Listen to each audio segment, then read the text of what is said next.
Hello students. So today we are going to see the theory behind the free and forced vortices, and we are going to determine the flow properties for those. As you can see, there are two figures, one to the left and one to the right. So these figures represents the vortex formation, and the apparatus is as shown here. So this is the apparatus using which we generate the flow vortices. Now we are going to look into the theory behind that, which we have already covered in a lot of detail in the hydraulics course. But since this course also consists of students who have not done hydraulics, I'm going to cover it in a very brief way. So what is vortex? So the rotating mass of fluid is called vortex, and the motion of the rotating mass, that is called vortex motion. Now, as I said in the beginning itself, that there are two types of vortex motion. One is free vortex flow and the other is forced vortex flow. So when there is no external torque that is required to rotate the fluid mass, then that type of flow is called the free vortex flow. On the contrary, when there is a torque required to rotate the mass of the liquid, that is called the forced vortex flow. Okay. So in free vortex flow, there is one very important thing, that the product of V into R is constant. V is the velocity and R is the radius. We are going to see in little bit more detail right on the next slide, and we'll come back to this slide again. So you see here, this is the base, this line is the base, and this is the free vortex. Here H is any height H, right, from the base of the bottom of the tank or the base of the tank, and at this particular point the radius is R, which is given here, radius of the free vortex here, and at that height H.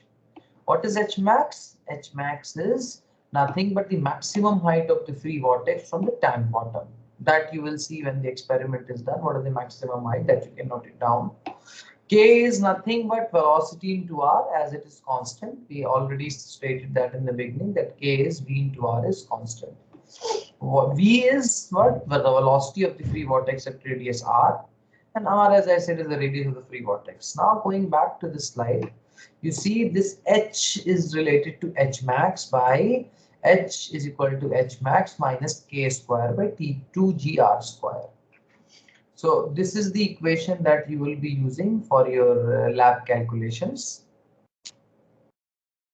Secondly, for the forced vortex flow, so with forced vortex formation, the angular velocity omega can be substituted directly into the equation of the vortex contour. So you see, this is the forced vortex contour formation, and this is rotating at an angular velocity omega. If R is the radius of this vortex and at a particular height h, this h is related to R as omega square R square by 2g, where omega is nothing but angular velocity in radians per second, R is this radius R, and h is the height over the bottom of the vortex, and g is, as usual, the acceleration due to gravity.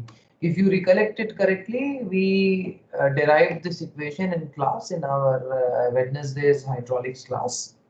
So I hope you have revised that as well. In case you have not, this would serve your purpose for today's calculation. This is the layout of the apparatus that we are going to use. I'm not going to talk much about it here because Mr. Devashish Ghosh, our lab personnel, has recorded the video where he is going to show you about the layout of the apparatus, also the demonstration of the free and forced vortex formation. So, okay, I hope that you will understand this topic well and do the lab and prepare a very good lab report on this particular topic. Thank you so much.